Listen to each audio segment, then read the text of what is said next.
gai asko ditugulako mai gainean, horrei buruz hitz egiteko gurekin dugu, Lander Martinez, Sumarreko diputatua. Martinez jauna, eskerrik asko gurekin izateagatik. Zoi egon behatzagatik. Azken egunotan, zalantzari gabe izpide izan dugu behin baino gehiagotan, Eusko Jaurlaritzak eta Espainiako Gobernuak lortutako akordio aireportuen kudeaketa horretarako. Sortuko den aldebiko organo horren gainean bakoitzak badu bere iritzia, baina lehenik eta behin AENak mehatxu egin du epaitegietara jotzeko bere interesak ez badira errespetatzen. Ulertzen duzu AENaren kexu edo beldur hori? Beno, egia esan ez asko, azkenean gura postua beti izan da deszentralizazioaren alde eta guk uste dugu hurbileko kudeaketa beti izango dela onuragarria edozein erakunderako eta hori noski ere aireportuak ere sartzen ditu bere barnean, ez?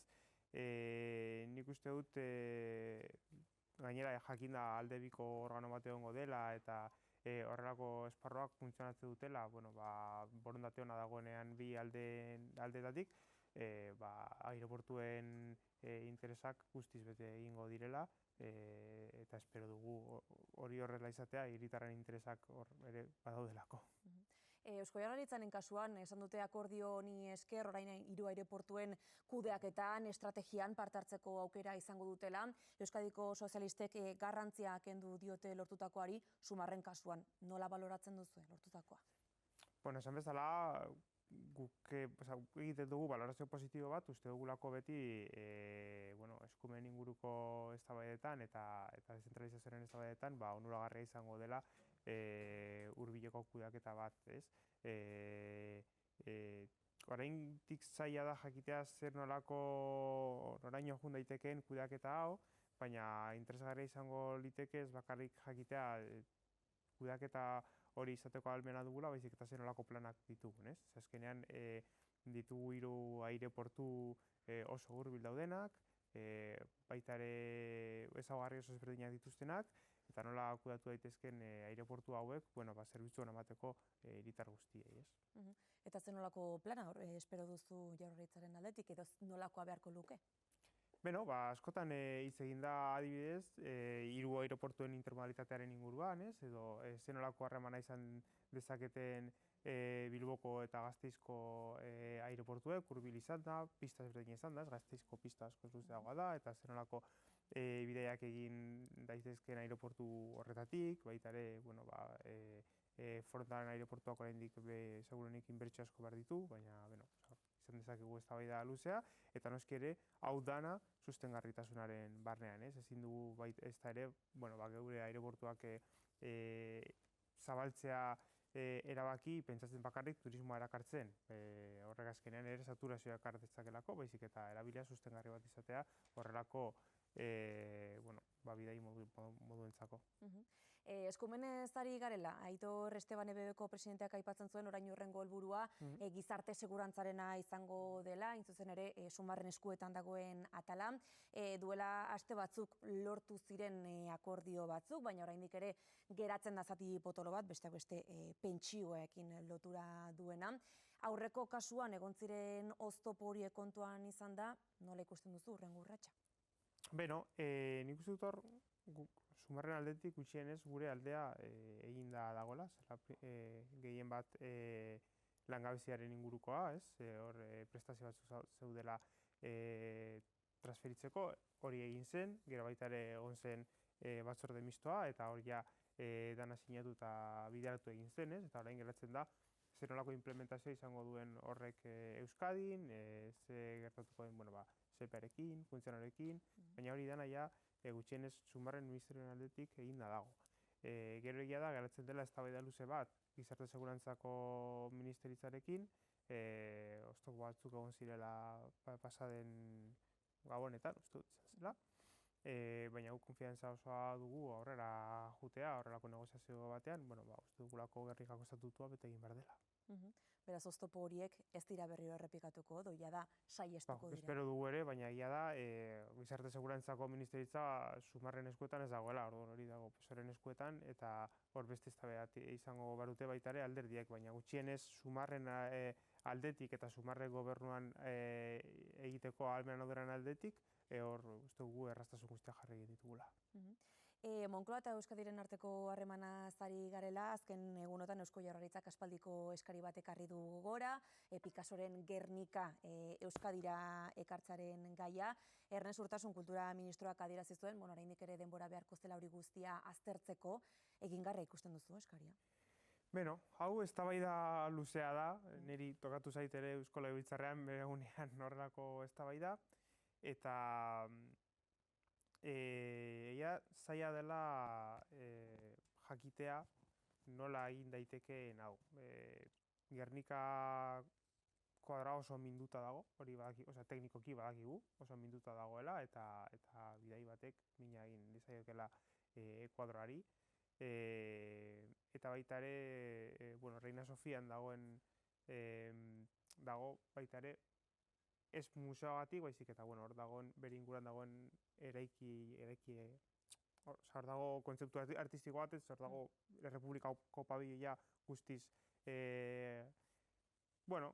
simbolizatua Gernikaren inguruan, zezkenan Gernika horretarako zen, expo baterako, Errepublikako pabiliorarako, eta badu bere zentzua hor egotea. Hala ere, teknikariek posible ikusten badute momentu batean hori denbora batean egon daitekela Euskadin, zergatik ez, baina nik uste dut hor arrazoitutako erabakiak hartu behar direla, baita ere kuadroaren onuragatik.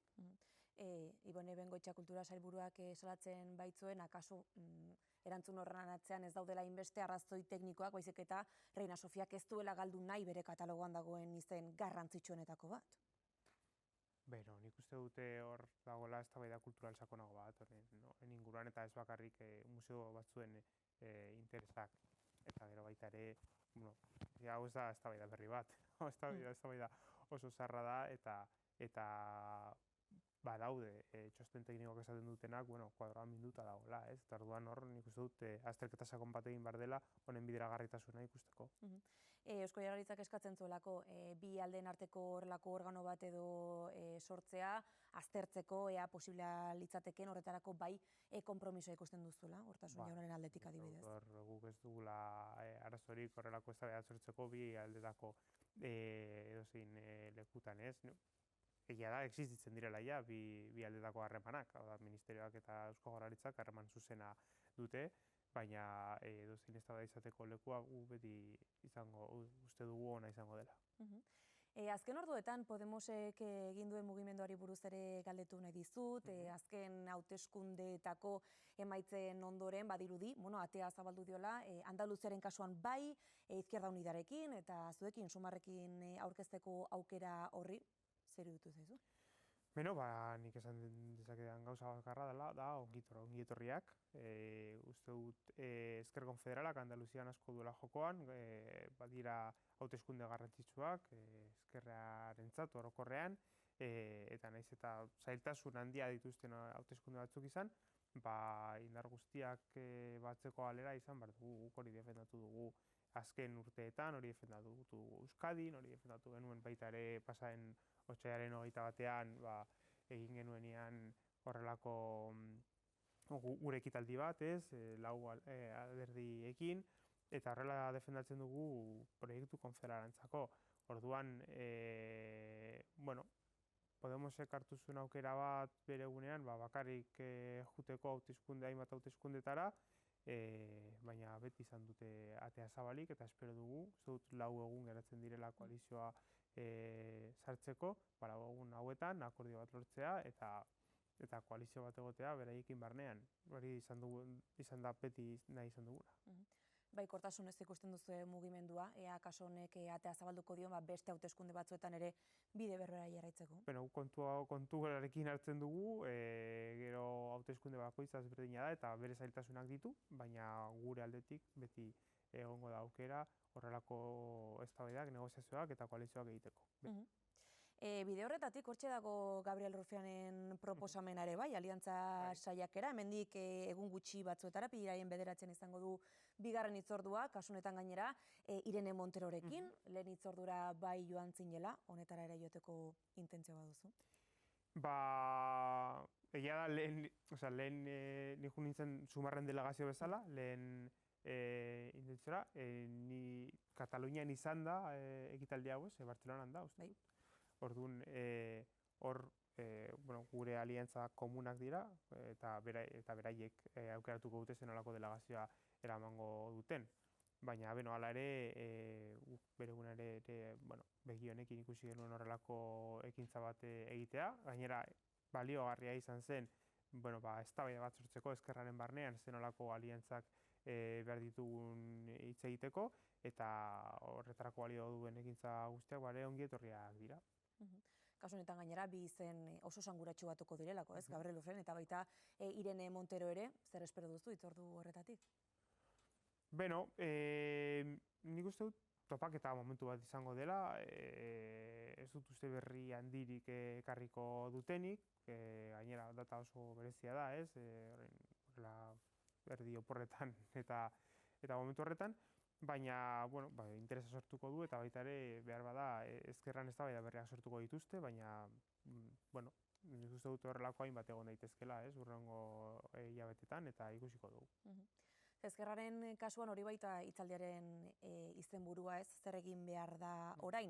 Ezkerraren kasuan nahikoa izango da indarrak batzearekin, eskuinari eta eskuin muturraren gorakada horri aurre egiteko, edo autokritika gehiago behar da, estrategia aldaketa bat beharrezkoa izango da?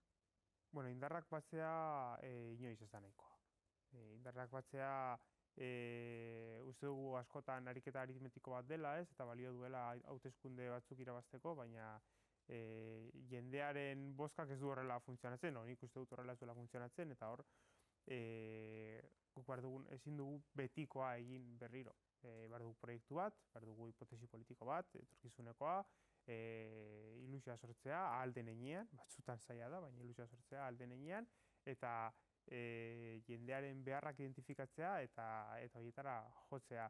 Baina jendeak guregan ikusi behar du proiektu egonkor, luzarokoa, proiektu berritzailea, proiektu, bueno, eta baita ere noski ere gobernatzeko borondatea duen proiektua, azkenan hori da gure borondatea baita ere, eta uste dugulako errepikatu behar dugula gaur egungo gobernua hurrengo hauteskundetan. Hori dana ez badugu lortzen transmititzea, zaila izango da orduan ilusio hori sortzea, ez? Eta Euskadiren kasuan zer, ez? Udal eta foru hauteskundeak ere 2027an izango ditugu, kasu honetan ezker anitzako ordezkariak ere beste behin berretsi du koalizio horren garrantzia, Podemos ere gehitzearen garrantzia, zuk ere alazioen baratu zenuen, duela aste gutxi batzuk, zentzu horretan eman da aurrera pausorik, zabaldu da elkarrezketa berririk?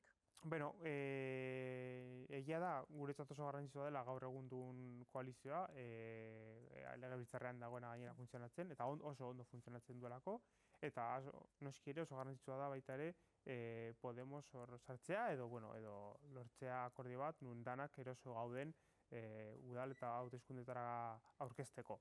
Lanean ari gara, saiatzen ari gara diskrezio osoa mantentzen lan hoietan, baina baikor gaude eta uste dugu lorpenak egon daitezkela, tokatzen den momentuan, ez?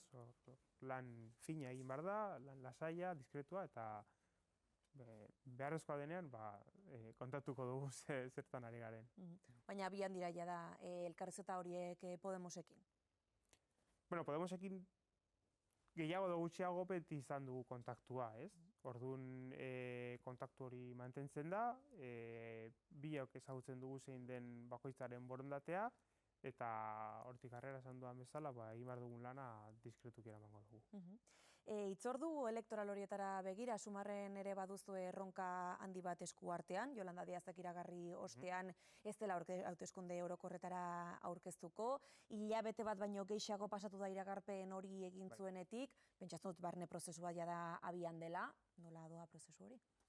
Bai, parte asko ditu ez, alde batetik Sumar mugimendua edo Movimiento Sumar estatu mailan asanblada bat deitu du ekainerako, eta hor baita ere jakinda Yolanda Díaz hautagaia ez dela izango, geure printzipio politikoak eta gure hipotesia egunerakutuko dugu ekainean, seguruenik, igual iraian, baina seguruenik ekainean.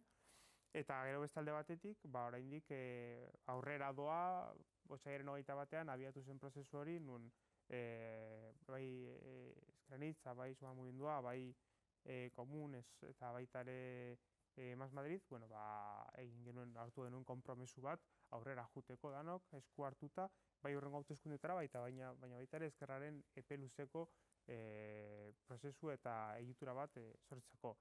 Hor segituan beste ekitaldi bat egongo da, uste dut oraindik ez dagoela data jarrita, baina egun hauetan jakingo dela zein izango den, noski ere baita ere Andaluziako hauteskundeen inguruan, eta horrelako ekitaldia jarraitzen jungo gara, eta bizartean gure lana egiten. Askorentzat, 21ean, hasiera bat izan zen, baina guretzat hilabete askotako lana izan zen, otsaileko 21era heldu arte, eta hor, asko egonkortu ziren geure harremanak, eta asko egonkortu ziren etorkizunerako ditugu proiektuak. Baina horrelako izen potente bat izatearen garrantziare begibistakoa izaten da, azken egunetan Pablo Bustinduren izen errepikatua baino gehiagotan, berak baztertu den aukera da. Momentuz, zuretzako aukera ona, lizateke, adibidez? Nik nahi dut errespetatzea pertsonen borondatea, eta ez jartzea mahai gainean inoren izena hau hitz egin da egon da arte. Eta egia esan da, gaur egun izenei buruz ez dugula hitz egin. Izan behar dugun eztabaida bat da, segituan izango dugun eztabaida bat da, baina orain beste gauzetan gaude, egia da komunikatiboki interes asko sortzen dutele izenek, eta zeintzuk izango diren hurrengo lidergoak, eta hori helduko da. Baina momentu honetan ez dugu eztabaida hori izan, eta niri zait iruditzen oso aproposa edozeinen izena mahai gainean jartzea, haiekin hitz egin gabe, ez? Urte hasierako elkarrizketa batean aipatzen zenuen Yolanda Díaz dela Sumarrek duen aktibo garrantzitsuenetako bat, horrelako aktibo bat galtzeak, kezkare pizten du horrengo hauteskundeetan zenolako emaitza eman dezakeen? Politika horrelakoa da, eta jendeak erabakiak hartzen ditu, nik jarri zen dut hori pentsatzen, eta gainera uste dut, demostratu egin dela, duela aste tardi, ministro kontseiluan gertatu zenarekin, eta etxebizitzaren eta alokairuaren prorroga lortzeko dekretuarekin. Hor, Yolanda Díazek borrokatzeko borondatea hartu zuen, eta lortu zuen beste dekretu bat ateratzea. Beraz, bere baliogarritasuna nik uste dut eztabaidatik kanpo dagoela. Aukeratu hautagaia ez izatea, beste aukerak izango ditugu, eta baita ere, eraiki beharko dugu ezkerraren mugimendua, hori jakinda. Segurenik berak ere lagunduko du alduen heinean, eta horiek dira guk ditugun tresnak, eta horrekin jokatu behar dugu aldugun hoberen. Yolanda Díaz buruzari garela, duela egun batzuk esaten zuen, orain pausorik egokiena izango litzatekeela, aurrekontu orokorrak aurkeztea, eta horrela jendartean alderdi bakoitzak defendatu behar izatea zein den bere jarrera. Bat egiten duzu, iritzi horrekin, hori izango litzateke egokiena izatea Espainiako gobernuak edo Pedro Sánchezek galdu bozketa hori?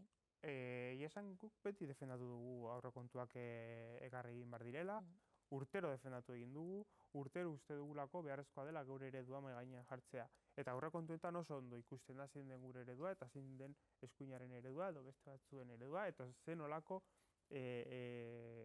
neurriak eror daitezkeen aurrekontuak aprobatu ezean, ez? Orduan, gure aldetik, gure lana eginda dago, gure proposamenak askotan aurkeztu egin ditugu aurrekontutarako, eta nahi dugunean eztabaida izateko ahaleran gaude. Beraz, guk beti eskatuko dugu aurrekontuak kongresura eramatea, eta aurrera ez badoaz, aurrera ez doaz. Ez dago arazo handirik, baina nik uste dut ere politikoki guk erakutsi behar dugula zein den geure eredua. Naiz eta apirila joka izan, esan edut jada apirian gaude, testuinguru sozioekonomiko nahasi xamarrean, ez dakit aurrekontu orokorrak edo beste batzuk izan beharko liratekeen lehentasunak? Aurrekontu orokorrak aurrera eramatea beti izan da behar da lehentasun bat, baina egia da, eta paraleloki lan egin daiteke horretan eta beste gauzetan. Baina egia da, guda bat zure ekonomiaren barnean, sartzen denean, ez bakarrik ekonomiaren barnean, baizik eztabaida politikoan, Europako eztabaidan, zure herriaren harremanak,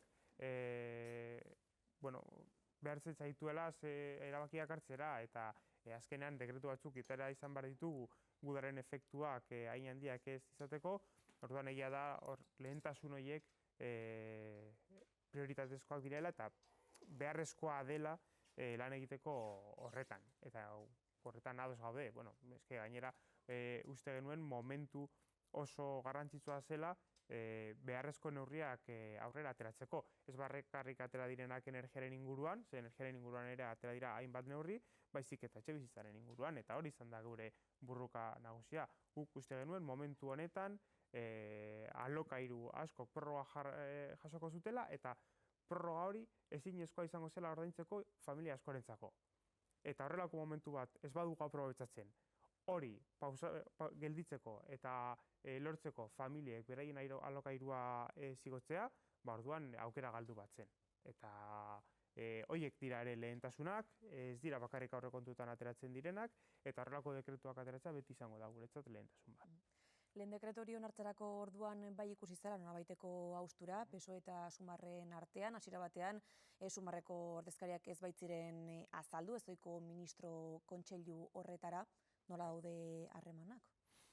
Ondo, hori horrela negoziatzen da, eta hori guk egin genuen egin behar genuena. Momentu honetan, azkenean guretzat hori zen ezinbesteko lehentasun bat, hau da, ezin dugu gehiago itxaron etxebizitzaren inguruko erabakiak hartzeko, eta gainera erabaki hau oso argia zen, dira 100.000 familiak ikusiko dutela adibidez beraien alokairua 120an edo 130an igota ez badute jasotzen beraien alokairuen prorroga bat limiteekin, hau da, 102, ez da, ezarri den limitea. Eta hain argia zen arazo hau, eta hain argia zen egongo zen igoera, ezinbestekoa zela horrelako neurri bat aurrera ateratzea. Eta horretarako, bilera bat atzeratu behar badugu, 2 ordu, 3 ordu, 4 ordu edo egun bat, guk egingo dugu. Horrela ematen direlako eztabaidak eta momentu batzuetan, eztabaidak gogortu egiten direlako. Gero aurrera egiten da erabaki bat, Kontseilu ministroa joeten da, eta aurrera ditugulako beste gauza ateratzeko. Carlos Curpo ministroak aipatu zuen, dekretu horretan gero ere bai negoziazioak aurrera jarraituko dela, beraz, ikusiko dugu zer gehiago ematen duen, baina denbora agortu zaigu. Lander Martínez Sumarreko diputatua, eskerrik asko gurekin izateagatik.